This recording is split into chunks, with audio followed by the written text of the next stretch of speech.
부활절을 맞아 죄와 사망 권세를 이기시고 부활하신 우리 주님의 은혜와 축복이 우리 성도 여러분에게 충만하시기를 기도합니다.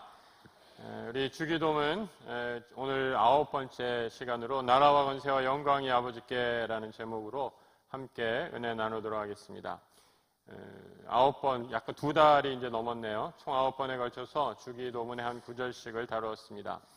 오늘 부활의 아침, 부활절에 주기도문 마지막 구절, 나라와 권세와 영광이 아버지께라는 제목으로 말씀 나눕니다. 주기도문의 처음 시작, 하늘에 계신 우리 아버지로 이렇게 시작을 하죠. 그리고 맨 마지막은 나라와 권세와 영광을 다시 아버지께 올려드리는 기도로 마무리하고 있습니다. 우리 공중기도 때 장로님들 나와서 기도해 주시고 또 집사님들 기도하시면 우리 찬양대가 마지막으로 그 기도에 이 송령을 덧붙여서 올려드리는 것을 보게 되죠. 여러분, 오늘 주기도문에 나라와 권세와 영광을 아버지께라는 것도 우리 찬양대의 송령처럼 기도의 맨 마지막에 붙는 아름다운 찬양의 기도의 송령이다라고 말씀드릴 수 있어요. 마지막 모든 영광을 하나님께 올려드리는 겁니다. 예전에 한 교수님이 예수 믿은 지 얼마 안 되셨다고 그래요. 이분이 얼마나 청산유수로 기도를 잘 하시는지 사람들이 다 깜짝 놀랐어요. 처음 믿는 분인데 어떻게 저렇게 기도를 잘 하실까. 막 기도가 너무 그냥 줄줄줄줄 그냥 달변유수로 기도를 너무 잘 하시는 거예요. 그런데 점점 시간이 지날수록 이 기도가 끝나지 않는 겁니다. 사람들이 점점 긴장하기 시작하죠. 교수님도 어떻게 이 기도를 끝내야 될지 몰라서 당황하기 시작한 빛이 역력했습니다. 그러다 갑자기 하나님, 이상 용건 끝! 이렇게 하고 기도를 마무리하셨다라는 거예요. 우스운 이야기지만 나라와 권세와 영광 아버지께 올려드리는 기도, 여러분 이렇게 마무리하는 기도 바로 하나님의 주권을 선포하기 위함입니다. 우리의 기도의 대상이 누구인가? 바로 하나님입니다. 우리가 믿는 아버지 하나님은 세상, 나라, 모든 권세를 쥐고 계신 전능하신 하나님이요 역사의 주관자라는 고백이죠. 우리 장로교 신학에 여러 가지 특징들이 많이 있습니다. 그 신학의 여러 가지 특징들을 다 이렇게 줄이고 선별해서 단 한 가지 중요한 것을 꼽아보라라고 얘기한다면 저는 하나님의 절대 주권이라고 얘기하고 싶습니다. 이 sovereignty of God, 하나님의 절대 주권 신학, 이것이 바로 우리 장로교 신학의 가장 근본이죠. 하나님이 온 나라 열방을 다스리신다라는 고백이죠. 그리고 그 전능하신 하나님이 내 삶의 주인이 되신다라는 믿음의 고백입니다. 하나님의 주권을 고백하는 이 하나님 주권 신학은 하지만 20세기 들어서서 별로 환영받지 못했습니다. 왜일까? 20세기 들어서면서 수없이 셀 수도 없는 비극들이 잇따라 일어났기 때문입니다. 여러분, 인류는 세계대전을 2번이나 겪었지요. 2차 대전 때 600명이나 되는 유대인이 사망을 하고 학살을 당하고 히로시마 원폭을 통해서 수많은 생명들이 죽기도 했습니다. 과학문명이 발달하면서 인간의 힘으로 지상 낙원을 건설할 수 있을 것이다 라고 생각했죠. 그런데 200년이 지난 문명의 발전은 이러한 목표가 가능하다라고 믿어왔는데 아무리 발전을 거듭해도 인간이 처한 현실 조금도 나아지지 않고 고통의 문제는 여전하더라라는 거죠. 세상 도처의 악의 문제가 그대로 자리하고 있더라라는 겁니다. 어디 먼 나라 말할 것도 없죠. 우리 민족의 역사를 한번 생각해 보시기 바랍니다. 고난과 질고의 역사 아닙니까? 조선시대부터 늘 외적의 침입과 강대국에 둘러싸여서 어려움을 겪었죠. 근대에 들어와서는 민족끼리 전쟁을 하는 6.25 전쟁으로 인한 상처, 여러분 지금까지 분단의 아픔, 우리에게 남아있는 민족의 고난 아닙니까? 굵직굵직한 역사의 격본도 무수히 많았지만 우리 한 개인에게 닥친 엄청난 고통을 안겨준 사건과 사고들, 제가 기억하는 것만 해도 얼마나 많은지 몰라요. 카알기 폭파 사건부터 성수대교 붕괴 사건이라든지 삼풍백화점이 무너졌다든지 또 얼마 전엔 온 국민의 마음을 정말 무겁게 했던, 아프게 했던 세월호 침몰 사건이라든지 이런 끔찍하고 가슴 아픈 사건, 사고들을 접하면 여러분 어떻습니까? 이런 생각이 들지 않으신가요? 하나님이 살아계시다고, 하나님이 일하신다고, 셀 수도 헤아릴 수조차 없는 인간의 계속되는 고난의 현실 앞에 하나님이 다스리고 통치한다라는 이 믿음의 고백, 사람들이 어떻게 관심을 가질 수 있겠습니까? 20세기 신학의 흐름은 그래서 하나님 주권 사상보다는 해방신학이라든지 여성신학이라든지 사회적인 약자의 관심을 갖는 이 소셜 가스펠, 사회 복음이 꽃을 피웠습니다. 장로교의 근간이 된 칼빈의 하나님 주권 신학은 20세기에 더 이상 환영을 받지 못하는 것처럼 여겨졌습니다.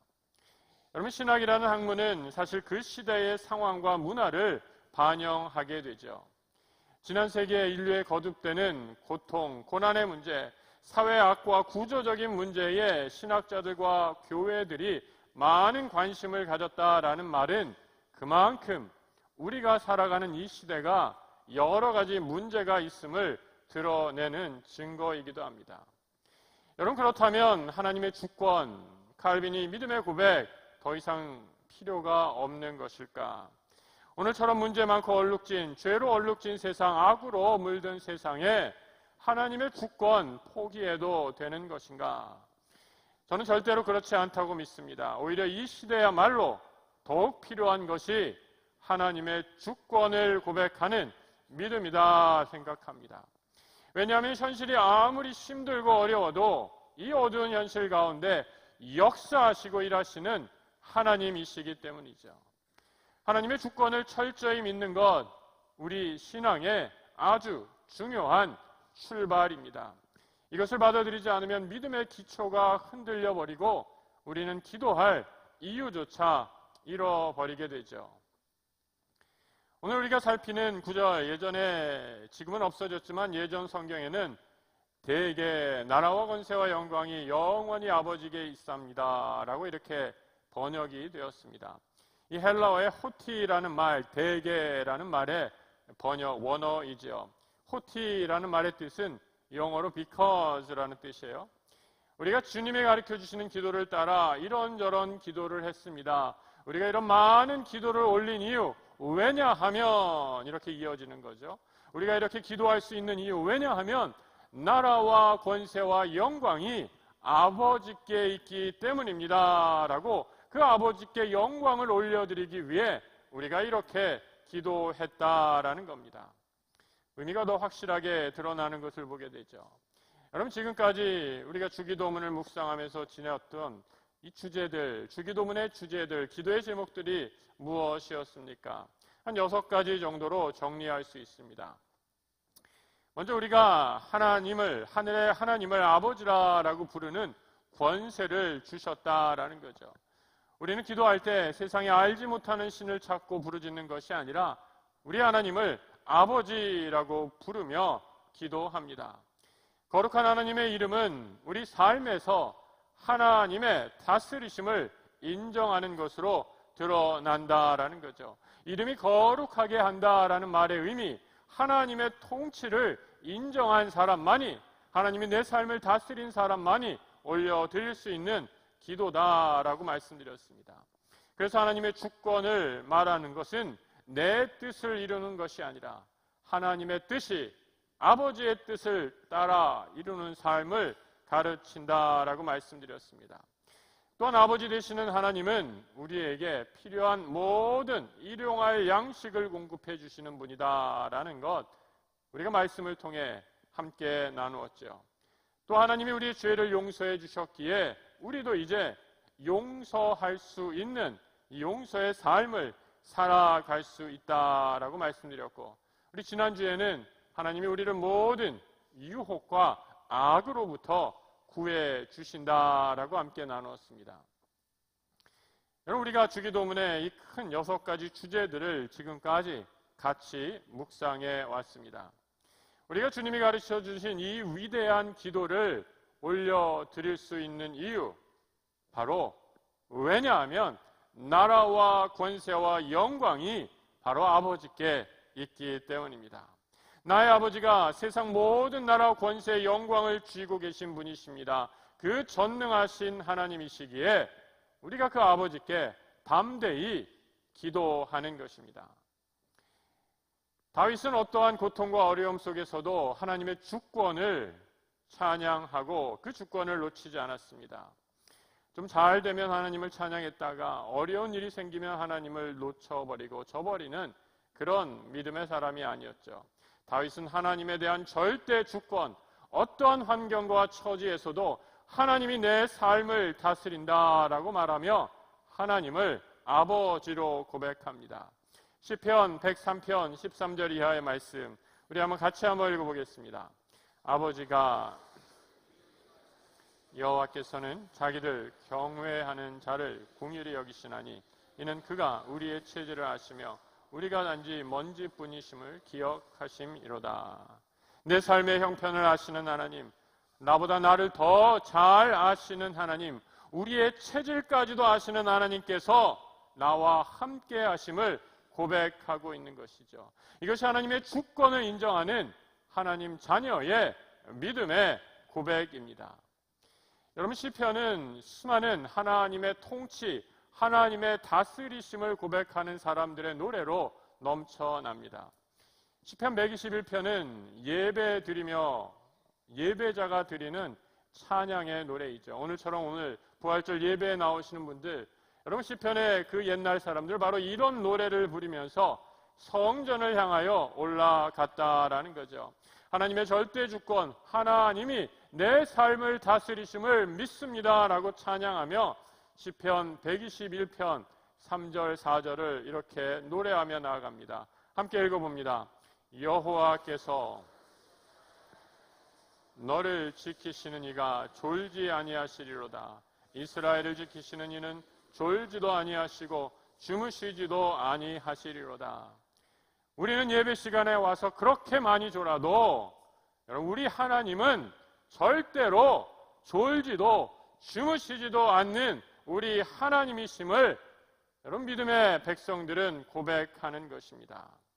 오늘 부활절 이 귀한 예배에 나오신 성도님들, 하나님이 바로 우리의 아버지이심을 고백하십니까? 하나님이 나를 어떠한 환경과 처지에서도 지켜주시는 분이심을 믿으십니까? 우리 하나님이 나를 지키시기 위해 졸지도 주무시지도 않는 분이심을 믿으십니까? 여러분, 이것을 믿는다면 우리의 기도가 되시는 하나님, 우리는 그분께 찬송과 영광과 경배를 올려드리는 복된 기도의 참된 이유를 발견하게 되는 거죠. 하나님께 모든 영광을 올려드리는 이 시간 되시길 주님의 이름으로 축복합니다. 둘째로 나라와 권세와 영광 아버지께 돌리는 이유는 무엇인가? 여러분, 우리는 바로 이 기도를 통해 실천할 수 있는 힘을 얻었기 때문이죠. 우리 고난주간 동안 예수님조차도 겟세마네 동산에 올라가서 여러분 얼마나 힘드셨는가 함께 묵상하지 않았습니까? 우리 주님이 얼마나 힘드셨던지, 내가 죽게 되었습니다. 아버지, 이 잔을 제발 좀 내게서 지나가게 해달라라고 기도하시죠. 이어서 내 뜻대로 마옵시고 아버지 뜻대로 하옵소서라고 이렇게 기도하십니다. 무슨 말입니까? 기도는 하나님의 뜻을 따라갈 수 있는 영적인 힘을 공급해 준다라는 거죠. 여러분, 우리 주님이 이렇게 사명을 이루시기에 주님도 기도하셨는데 우리가 기도 안 한다면 여러분 그것이 말이 됩니까? 하나님의 부르심을 받은 자녀들, 믿음의 길 갈 수 있는 것 내 힘이 아니다라는 것 꼭 기억하시기 바랍니다. 나에게는 그럴 믿음도 능력도 없습니다. 그래서 기도하는 거죠. 하나님께서 힘을 주시고 능력을 주셔서 주님께서 맡겨주신 이 믿음의 길 걸어갈 수 있는 능력을 얻게 되는 것입니다. 여러분, 기도하는 중에 하나님 왜 기도하라 하시느냐? 우리는 바로 기도 중에 성령 하나님의 도우심을 얻게 되기 때문입니다. 성령 하나님의 또 다른 이름이 바로 보혜사라고 이렇게 성경은 가르쳐 줍니다. 이 보혜사라는 말의 뜻, 헬러 파라클레토스라는 말인데 변호하고 위로하고 우리를 대변해 준다라는 그런 의미를 지니고 있습니다. 쉽게 말해서 보혜사 성령 어떤 역할을 하시는가?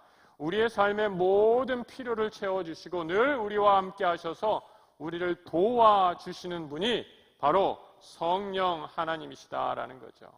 이 보혜사 성령이 우리와 영원히 함께 하시겠다 약속하십니다. 내가 아버지께 구하겠사오니 그가 또 다른 보혜사를 너희에게 주사 영원토록 너희와 함께 하겠다 말씀하십니다. 성령 하나님께서 우리가 기도할 때마다 도우십니다. 아무리 힘들고 어려워도 감당할 수 있는 새 힘을 얻도록 하늘의 능력으로 채워주십니다. 이와 같이 성령도 우리의 연약함을 도우시나니 우리가 마땅히 빌 바를 알지 못하나 오직 성령이 말할 수 없는 탄식으로 우리를 위하여 친히 간구하신다 약속하십니다. 이 자리에 함께 예배드리시는 우리 성도분들, 여러분의 지난 생을 한번 돌아보시기 바랍니다. 우리의 인생의 구비구비마다 하나님께서 여러분을 붙잡아 주시고 성령 하나님께서 여러분을 도와주신 것 아니십니까? 그래서 오늘 우리가 이 자리에 나와 예배할 수 있는 것 아닙니까? 돌아보니 어디 은혜 아닌 것 없었습니다 라고 고백할 수 있는 것이지요. 그래서 우리는 기도하며 하나님 앞에 영광과 찬송을 돌려드리는 것입니다. 말할 수 없는 탄식으로 우리를 위해 친히 간구하시는 성령의 도우심으로 하나님께 영광을 돌려드리는 감사의 기도를 올리게 되는 것이죠. 윌리엄 맥켄리라는 분은 미국의 25대 대통령입니다. 1901년 뉴욕의 버펄로에서 한 저격범의 총에 맞아서 서거하고 말았습니다.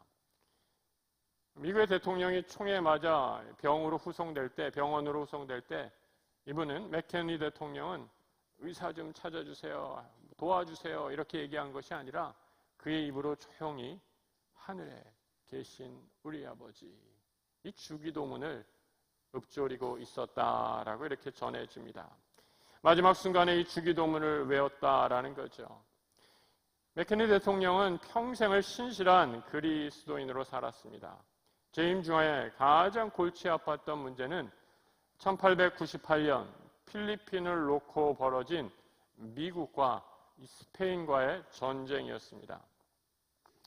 어느 날 백악관에서 교회 지도자들을 초대했는데 한 목사가 맥켄리 대통령에게 질문하죠. 대통령님, 이 필리핀 문제를 어떻게 해결하시려고 합니까? 갑자기 조용한 침묵이 흘렀죠. 그리고 나서 맥켄리 대통령이 이렇게 되팠다고 합니다. 나는 필리핀을 원하지 않습니다. 아주 어려운 문제이죠. 사실 어떻게 할지 몰라서 공화당 지도부나 민주당 지도부 다 오랫동안 여러 가지 방면의 것을 고려하며 자문을 구했지만 아무런 도움을 받지 못했습니다. 그때부터 제가 하기 시작한 것, 밤 늦은 자정을 넘어서까지 하나님 앞에 늘 기도했던 것입니다. 제가 여러 목사님들 앞에 부끄럽지 않게 정말 자신 있게 매달 얘기할 수 있는 거, 하나님께 정말 간절히 기도하면서 매어 달렸다라는 겁니다. 하나님께서 기도할 때 주신 음성은 필리핀에 있는 믿음의 형제 자매들의 모습을 보여주시면서 이런 말씀으로 제 마음에 응답해 주셨습니다. 필리핀을 포기하지 말고 그리스도께서 피 흘려 죽으신 우리 너희의 형제 자매들을 위해 끝까지 미국이 할 수 있는 최선을 다하라라는 음성이었습니다. 그 음성을 듣고 저는 마침내 편한 잠을 잘 수 있었습니다. 여러분, 남의 나라 대통령, 남의 나라 이야기입니다. 그런데 여러분, 사랑하는 성도님들, 바로 지금 우리 상황이야말로 기도해야 할 때입니다. 정말 온 정성을 다해 기도할 때입니다. 온 열방을 다스리는 우리 하나님께서 이 나라와 민족을 지켜달라 간절히 기도할 때입니다. 기도할 때 하나님이 우리를 도와주십니다. 기도할 때 하나님 우리 민족을 다시 살려주십니다. 기도할 때 우리가 전쟁을 면하고 하나님의 생명의 길로 이끄실 줄 믿습니다. 여러분, 지도자들을 위해 기도하셔야 합니다. 내가 싫어하든 좋아하든 지금은 기도할 때입니다. 앞으로 있을 모든 어려운 시기 가운데 하나님이 친히 개입해 달라고 기도하셔야 합니다. 이 나라가 바른 방향으로 갈 수 있도록 기도하셔야 합니다. 한 신학자는 이 주기도문이 탁월한 이유, 정말 탁월한 이유를 이렇게 말했어요. 이 기도에는 하나님께 우리가 구할 수 있는 모든 간구가 아주 압축적으로 농축되어 잘 담겨 있다라고 이렇게 얘기하고, 또 하나 탁월한 이유는 내가 할 수 있는 진실한 서약, 그 순종하겠다는 서약이 이 주기도문에 담겨 있다라고 이렇게 지적을 합니다. 무슨 말이냐? 하나님이 기도해도 하나님 다, 기도 안 해도 하나님 다 알아서 해주시겠지. 하나님 절대 주권 속에서 다 인도해 주시는 분이잖아. 나는 그냥 팔짱 끼고, 팔짱 이렇게 끼죠. 뒷짐치고 아무것도 안 하는 것이 아니라, 손 놓고 있는 것이 아니라, 아버지 알아서 다 해주세요, 이런 태도 아니라 하나님 앞에 하나님과 함께 전능하신 모든 것을 다스리시는 하나님과 함께 기도한다라는 거죠. 그럼 주기도문, 우리 주님이 하신 산에서 한 설교의 일부, 아주 작은 일부이죠. 예수님이 산상설교라고 하는 그 설교를 어떻게 마무리하고 있는가? 마태복음 7장 24절이죠. 그러므로 누구든지 이 말을 듣고 행하는 자는, 누구든지 이 말을 듣고 행하는 자는 그 집을 반석 위에 지은 지혜로운 사람 같다라고 말씀합니다. 성도님들, 우리 말씀 또 설교 들으시고 목사님 은혜 받았습니다, 은혜 받았습니다 라고 말씀하시는 분 참 많아요. 그럴 때마다 참 고맙고 감사하죠. 그런데 여러분, 말씀도 마찬가지죠. 은혜 받은 것으로 끝난다면 실천하지 않는 기도 생활과 아무런 차이가 없습니다. 우리가 말씀 듣고 우리가 기도하는 이유는 기도한 대로, 말씀에 은혜된 대로 살아가겠다는 다짐을 전제로 합니다. 나는 비록 연약하고 부족하지만 기도한 대로 행할 수 있는 능력을 주시는 분이 누구인가? 바로 성령 하나님이십니다. 그래서 마지막 모든 나라와 권세와 영광을 하나님 아버지께 올려드리는 것입니다. 내 힘으로는 감당할 수 없습니다. 나를 깨닫게 해주시고 내게 주의 음성 들려주시고 기도할 마음까지 허락해 주셨사오니, 주님, 이 말씀대로, 이 기도한 대로 살아갈 수 있는 힘과 능력을 성령 하나님께서 허락해 주옵소서라고 담대하게 기도의 자리로 나아가는 것이죠. 부활절을 맞이할 때마다 저는 부활이 없다면 어떻게 될까 생각합니다. 부활이 없는 삶, 무슨 의미를 찾을 수 있을까 묵상하죠. 믿지 않는 사람은 이 세상이 우연한 진화의 산물이다라고 얘기하죠.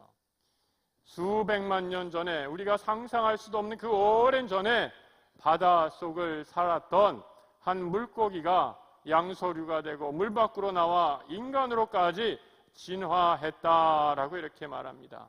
그리고 언젠가 이 세상 만물은 태양이 폭발하는 그날 다 파괴되고 멸망할 것이다 라고 예언하죠.